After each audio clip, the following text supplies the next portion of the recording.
The famous professor from Columbia University, Yosef Chaim Yerushalmi, wrote many years ago a great line.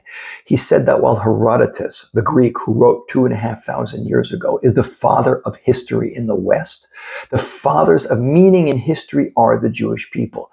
And this is a really important point. We Jews not only brought the idea of one God and one absolute standard of morality into the world, the Jewish people introduced to the world the idea of God who acts in history, that history is a controlled process leading to a destination, that we're not randomly stumbling through a series of events that have no beginning, no end, and no point. We are all in a story that is going to a definitive conclusion. The problem is, in a limited view that we have in the few years that we are on the planet Earth, we don't necessarily see this, but when we look back in Jewish history, it becomes so clear. The best example is, of course, the Purim narrative, Megillat Esther, the scroll of Esther, where a seemingly genocide directed against the Jewish people and a seeming connection of very random events all works out to the salvation of the Jewish people. What seems accidental is extremely providential.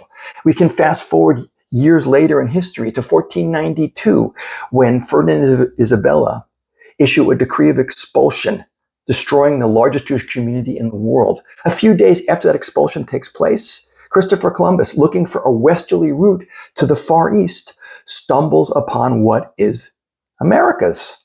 And the colonization of that part of the world, fast forward 400 years later, we see that as one door is shutting in Spain, Columbus and the big power upstairs is setting the stage for the creation of the final great diaspora community, which will be the United States. This is how it works over and over again. And this is the trait we need to learn when we're looking at history, to recognize it is not accidental. It is not random. But what's the role we play in the story? Where do our decisions matter? And the answer is simply that we will get to the end of the story, but how quickly, how slowly, how painfully, how painlessly, that is up to us. But how do we know how to guide ourselves individually and collectively?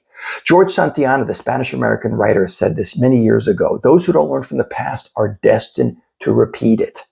And this is why I teach Jewish history and why we need to know history. The names, the dates, the places are all fascinating and interesting.